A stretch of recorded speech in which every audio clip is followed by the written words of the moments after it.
नमस्कार। अयोध्या में सरयू किनारे से मैं हूं आपके साथ पवन नारा। प्रभु श्री रामलला 1949 में जन्म स्थान पर प्रकट हुए। वैसे तो उनका मंदिर 1949 में ही बन जाना चाहिए था, लेकिन इस मंदिर के निर्माण में शुरुआत होने भर में 75 साल लग गए, वो भी उस देश में जहां 80% आबादी हिंदू है। प्रभु श्री राम को 100 करोड़ में से 80 करोड़ हिंदू होने के बावजूद अपने मंदिर के लिए 75 साल का इंतजार करना पड़ा। प्रभु श्री राम के मुजरिम कौन है? बहुत से नाम भुला दिए गए और बहुत से नाम फाइलों में दबा दिए गए। आज प्रभु श्री राम का मंदिर बन रहा है, प्राण प्रतिष्ठा होने वाली है, लेकिन आज वक्त है उन फाइलों को खोलने का और जानने का कि आखिर राम के मुजरिम कौन।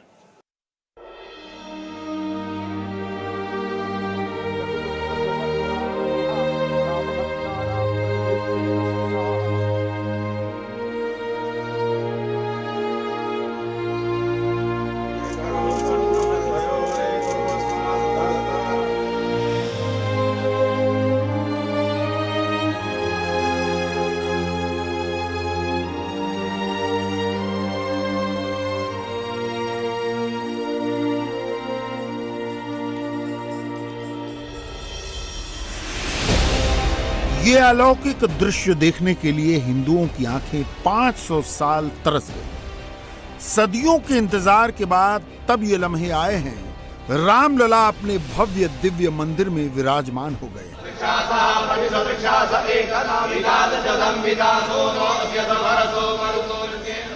इन पलों को देखकर प्रधानमंत्री नरेंद्र मोदी भावुक हैं। उनकी आंखों में खुशी के आंसू हैं।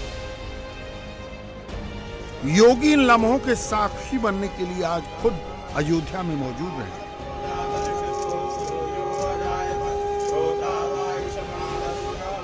सिर्फ अयोध्या नहीं, आज पूरा देश भावुक है। हर एक हिंदू की आंख खुशी के आंसुओं से लबरेज है। आखिर हो क्यों ना, आज सदियों की मन्नत और मुराद पूरी हुई।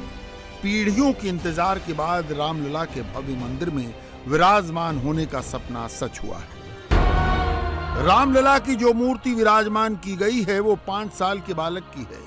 उनके बाएं हाथ में सोने से बना धनुष है, जबकि दाएं हाथ में सोने का बाण है। रामलला जिस सिंहासन पर विराजमान है उसमें विष्णु के दशावतार, अयोध्या के रक्षक हनुमान के अलावा गरुड़ देवता भी मौजूद हैं। रामलला सहस्त्र दल कमल से बने स्वर्ण सिंहासन पर विराजमान है। सिंहासन की रक्षा के लिए देवता मंडल भी वहां प्रतिष्ठित किए गए हैं। अयोध्या को डबल इंजन सरकार ने त्रेता युग की तरह सजाया है। रामलला के स्वागत में कहीं कोई कमी न रह जाए, इसके लिए मुख्यमंत्री योगी ने खुद खुली जीप में बैठकर रामनगरी का कोना कोना चेक किया। स्वाभाविक रूप से संपूर्ण अयोध्या धाम और पूरे उत्तर प्रदेश और देश में उत्साह का माहौल है। अयोध्या में समारोह की दृष्टि से बाहर क्या व्यवस्थाएं हुई हैं, प्रशासन की इस व्यवस्था की समीक्षा करने के लिए आज पुनः मैं एक बार यहां पर आया हूं। व्यवस्था को बेहतर तालमेल से आगे बढ़ा करके 22 जनवरी के इस ऐतिहासिक पल के कार्यक्रम को पूरी भव्यता के साथ, पूरी दिव्यता के साथ, सुरक्षित और सुव्यवस्थित तरीके से संपन्न करने के लिए अपनी तैयारियां लगभग पूरी कर ली हैं। अयोध्या का ये रूप कल्पना के परे है, लेकिन इसके पीछे सदियों का संघर्ष है। प्रधानमंत्री नरेंद्र मोदी का संकल्प है जो अब जाकर साकार हुआ। एक भव्य दिव्य मंदिर में रामलला की 2 मूर्तियां विराजमान होंगी। एक मूर्ति सोने के सिंहासन पर और दूसरी संगमरमर के सिंहासन पर। सोने के सिंहासन वाली मूर्ति अरुण योगीराज ने बनाई है और संगमरमर के सिंहासन वाली मूर्ति वही है जो 1949 में विवादित ढांचे में प्रकट हुई थी। नई मूर्ति खड़ी मूर्ति है जो 51 इंच की है, जबकि प्रकट मूर्ति 8 इंच की है और रामलला घुटनों के बल बैठे हुए हैं। रामलला को टेंट से मंदिर तक के सफर में 75 साल लग गए। जानते हैं क्यों? आजादी के 2 साल बाद 23 दिसंबर 1949 को अयोध्या में विवादित ढांचे के अंदर पहली बार रामलला प्रकट हुए। उस वक्त दिल्ली और यूपी दोनों में कांग्रेस की सरकार थी। रामलला के प्रकट होने के 6 दिन बाद 29 दिसंबर 1949 को रामलला को ताले में बंद कर दिया गया। कहने को तो यह फैजाबाद कोर्ट का फैसला था, लेकिन इसके पीछे नेहरू की तुष्टीकरण वाली राजनीति थी। 37 साल तक प्रभुराम को ताले में बंद रखा गया। 1986 में राजीव गांधी ने ताला खुलवाया, लेकिन रामलला को मंदिर नहीं मिला। फिर वो तारीख आई जब हिंदुओं ने 6 दिसंबर 1992 को गुलामी की निशानी बाबरी मस्जिद के ढांचे को ढहा दिया। इसके बाद 37 साल तक भगवान राम टेंट में रहे। 2014 में नरेंद्र मोदी की केंद्र में सरकार बनी और 2017 में योगी आदित्यनाथ यूपी के मुख्यमंत्री बने। इसके बाद रामलला को भव्य मंदिर में लाने के भगीरथ प्रयास शुरू हुए। अब 75 साल बाद वो संकल्प पूरा हुआ है।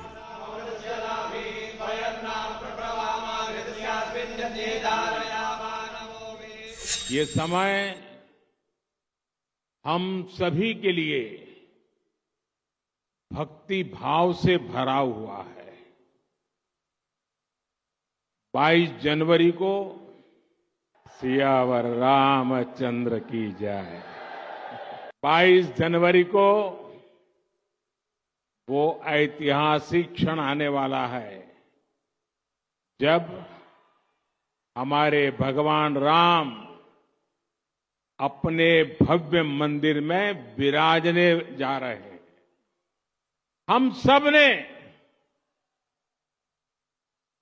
आराध्य के दर्शन टेंट में करने की दशकों पुरानी पीड़ा अब दूर होने जा रही है। राम मंदिर में प्राण प्रतिष्ठा से पहले कुछ संतों के मार्गदर्शन में मैं अपने यम नियमों में व्यस्त हूं और उसका मैं बड़ी कठोरता से पालन भी करता हूं। और आप सबके आशीर्वाद से इन 11 दिनों में मैं वो साधना कर पाऊं ताकि मेरी कोई कमी न रह जाए। आज पूरा देश रामलला की भव्य दिव्य मूर्ति देखकर खुद को धन्य महसूस कर रहा है। लेकिन 2014 से पहले रामलला की प्रकट मूर्ति की पिक्चर खींचना तो दूर, वहां दर्शन करना भी दुर्लभ था। आज रामलला को लड्डू और मेवा और पंचामृत का भोग लगाया जा रहा है। पहले हिंदुओं के लिए वहां 2 लड्डू ले जाना भी मुश्किल था। कड़ी चेकिंग के बाद दर्शन के लिए कुछ सेकंड मिलते थे। इसके बाद वहां से डंडा दिखाकर भगा दिया जाता था। जिन राम भक्तों ने वो दौर देखा और अब इस दौर की अयोध्या देख रहे हैं, पुरानी यादों को सोचकर उनका गला रूंध जाता है। लाखों बरस से इंतजार था राम जी लाने के लिए। हमारा हिंदुत्व का जो था वो बरसों से नहीं, लाखों बरसों से हम इंतजार में थे कि भगवान हमारे कब आएंगे गर्भगृह में। आज वो सरकार, हमारे मोदी जी भगवान है। वो मनुष्य नहीं है, वो भगवान है। ये संकल्प ले हिंदू सब लोग मिल कर करके कि वो बिल्कुल जातिवाद का नाम छोड़ करके उन्हें बिल्कुल प्रेम से गले लगावे, जय श्री राम का नारा दें समूचे भारत में। जो हमारे लाखों करोड़ों वर्षों से, हमारे लाखों से ऊपर वर्षों से जो हमारा सनातन धर्म नीचे था, आज हमारा सनातन धर्म उजागर हो गया है। जय श्री राम, जय श्री राम। हमारी सनातन धर्म बहुत पीछे था, हमारे राक्षसों ने इसको कुचल दिया गया था। लेकिन भगवान ने, आज मोदी जी भगवान है, वो आदमी नहीं है। ये भ्रम मत करे संसार के लोग कि मोदी जी मनुष्य है, वो भगवान है। बोलिए मोदी जी महाराज की। इसी चौड़ा पर खड़ा थे, रहते थे, कोई आदमी जाने के लिए नहीं देता था। इधर रास्ता डैमेज था, ये हमारे आदित्यनाथ जोगी जी का भी कृपा है जो उन्होंने इस अयोध्या को कंचन बना दिए न। मामूली नहीं रखे, वो महान है। वो जोगी जी हमारे जो है सो महान है, अयोध्या के बहुत बड़ा काम कर दिए, सनातन धर्म को बहुत ऊपर किए हैं। जोगी और मोदी का जोड़ी बने रहे इस भारत के भूमि पर। धर्म प्रेमी सज्जनों, उनको हम कभी नहीं भूलेंगे। हम क्या, हमारा भारत के बच्चा नहीं कभी भूलेगा। जय जय श्री राम। करोड़ों हिंदुओं की आस्था के सबसे बड़े केंद्र प्रभु राम को पहले ताले और फिर टेंट में रखने वाली कांग्रेस अब भी राम पर राजनीति करने से बाज नहीं आ रही। दिग्विजय सिंह मूर्ति पर विवाद खड़ा कर रहे हैं तो कभी ये पूछकर हिंदुओं को वर्गलाना चाहते हैं कि प्राण प्रतिष्ठा रामनवमी के दिन क्यों नहीं की जा रही है। कांग्रेस के लिए राम के नाम पर राजनीति करने का खेल नया नहीं है। 1948 में भी कांग्रेस राम के नाम का इस्तेमाल राजनीति में मोहरे के तौर पर कर चुकी है। उस वक्त यूपी में 13 सीटों पर उपचुनाव होने थे और सबसे चर्चित सीट फैजाबाद थी। कांग्रेस ने राघव दास को चुनावी मोर्चे में सामने उतारा। उनके सामने आचार्य नरेंद्र देव थे। आचार्य नरेंद्र देव का अयोध्या और उसके आसपास की सीटों पर मजबूत पकड़ मानी जाती है, लेकिन उस वक्त कांग्रेस ने शिगुफा छोड़ा और कहा कि वो राम जन्मभूमि को मुक्त कराएंगे। तीर निशाने पर लगा और राघव दास 1312 वोट से चुनाव जीत गए। लेकिन भगवान श्री राम के साथ धोखा करने का श्राप कांग्रेस को ऐसा लगा कि उत्तर प्रदेश के अंदर कांग्रेस का खाता खोलना भी मुश्किल लगता है। अवध में आने वाली अमेठी वो पहले ही गवा चुके हैं और अब रायबरेली का चुनाव जीतना भी कांग्रेस के लिए मुश्किल लगता है। राम की नई पुरानी मूर्ति पर सवाल उठाने वालों को जवाब खुद अयोध्या दे रही है।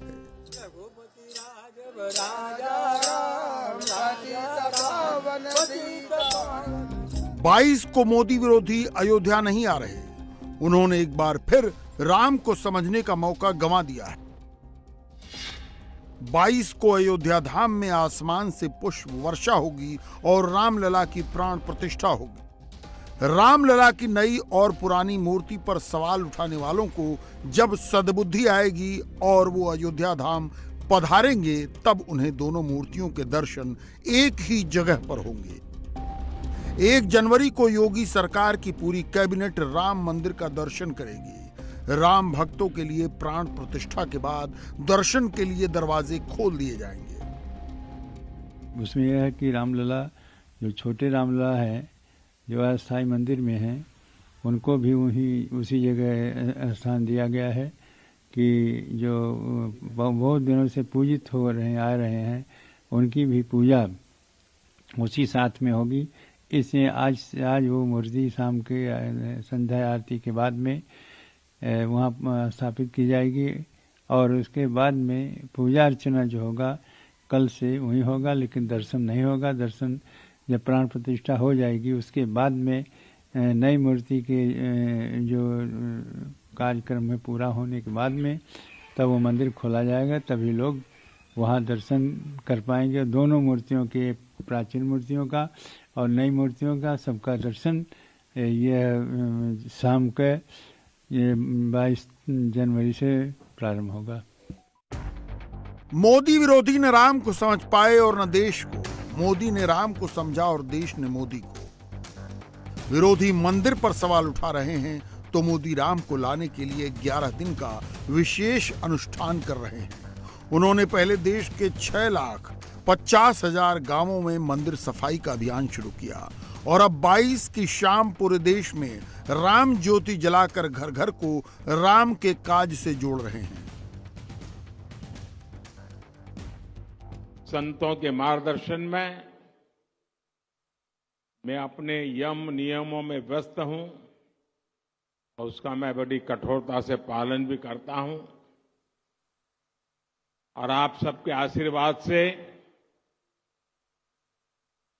इन 11 दिनों में मैं वो साधना कर पाऊं ताकि मेरी कोई कमी न रह जाए। शाम को राम ज्योति प्रज्वलित करेंगे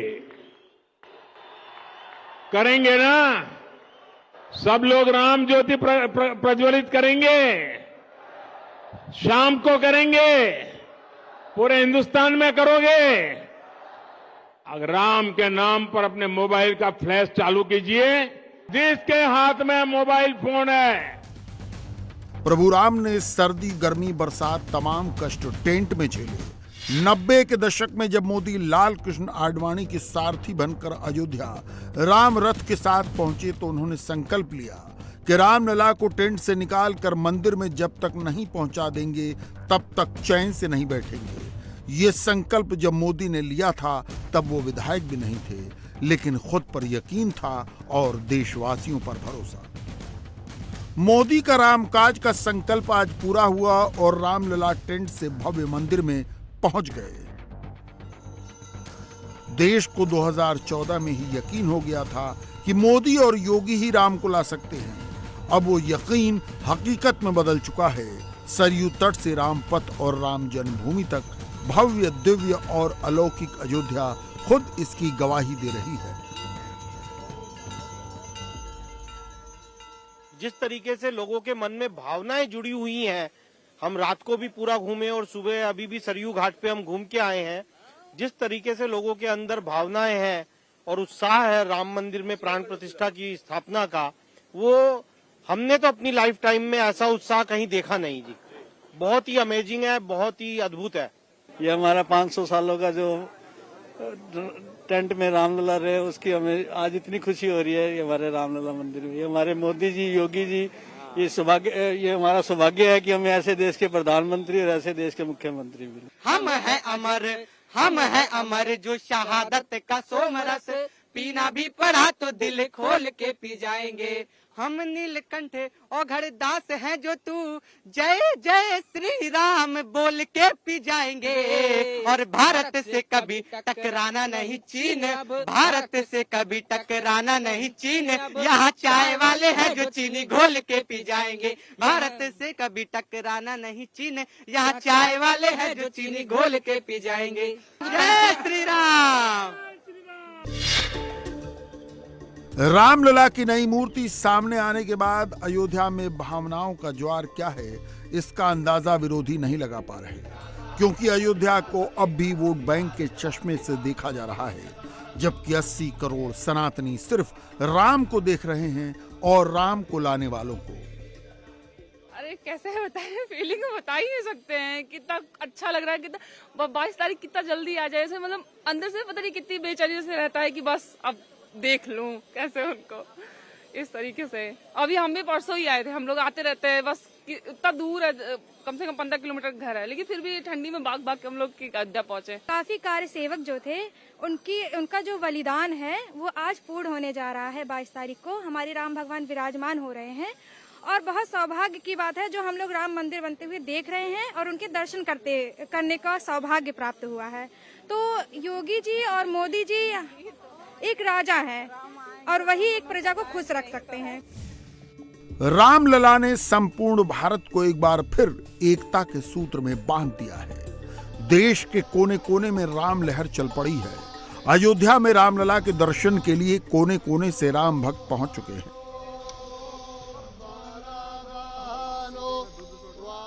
ये सीता जी का जन्म धरती है, वहाँ सीता जी इसी मिट्टी से निकले, हम वही रज लाए हैं राम जी को रिझाने के लिए। 22 तारीख को हमारे अयोध्या जी में राम जी आ रहे हैं, उनका भव्य महल बन गया है, तो ये सीताराम जी जरूर यहाँ पधारेंगे। तो जितने भी भक्त हैं सबको दर्शन देगा राम जी, सीता जी। तो देखिए कि हम भी कुछ अलग बन के आए हैं, क्योंकि हम सीता जी को अपने बहन मानते हैं तो और राम जी को अपने जीजा मानते हैं। तो यस, हम राम जी के साले हैं, इसलिए निराले बन के आए हैं कि राम जी हमें पहला सेलेक्ट करेगा। जय श्री राम। यस यस, इसलिए निराले बन के आए हैं। और भक्त खुश तो भगवान खुश, जो भक्त नहीं होते तो भगवान कहाँ होता, कलयुग में समस्या का समाधान कहाँ होता। अयोध्या और उसके आसपास रहने वाले हिंदू हों या मुसलमान, सबकी आस्था प्रभु राम पर है। सबका कोई ना कोई कनेक्शन प्रभु राम से है। अयोध्या शहर के बाहर हजारों लोग अभी से पड़ाव डाल चुके हैं। सबको 22 की उस घड़ी का इंतजार है जब प्रधानमंत्री मोदी प्राण प्रतिष्ठा करेंगे और उसके बाद आम जनमानस 500 साल बाद पहली बार अपने प्रभु राम को भव्य मंदिर में देखेगा। सभी लोग ये कहते हैं कि हम राम के वंशज हैं। यहाँ का कोई भी रहने वाला प्रत्यक्ष या अप्रत्यक्ष रूप से इस बात को नहीं नकारता है कि हम राम के वंशज नहीं हैं। उनके मन में भी ये खुशी का भाव है। कुछ दबाव में है, कुछ के साथ में अपनी राजनीतिक परेशानियां हैं, उनकी मजबूरियां हैं। तो आप हम जैसे सामान्य नागरिक से तो ये अपेक्षा कर ही नहीं सकते कि मतलब आशा नहीं कर सकते कि हमारे मन में क्या भाव नहीं होगा। हम अगर वहाँ पर चले जाएं तो स्वाभाविक रूप से हमारे आंसू निकल आएंगे। हमसे बड़ा सहनशील और सौहार्दपूर्ण व्यक्ति कहाँ मिलेगा जिसने अपने आराध्य को इतने वर्षों तक एक कानून व्यवस्था के अंतर्गत उस चीज को लिया है कि जो हमारी आराधना की चीज है, जो हमारे प्रभु हैं, जिनके बिना हमारे संसार की कल्पना नहीं है, उसको हम इतने शांतिपूर्ण तरीके से ले रहे हैं।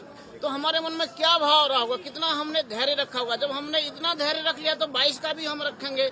आपको 22 की कल्पना है, आपको ये नहीं पता कि 23 को क्या होगा। जो जनसैलाब बाहर की तरफ रुका पड़ा है जो प्रशासन की वजह से, मैं प्रशासन से भी अपील करूंगा को उसको रोकने से बेहतर एक अच्छे मार्ग से ले जाने की कृपा करें।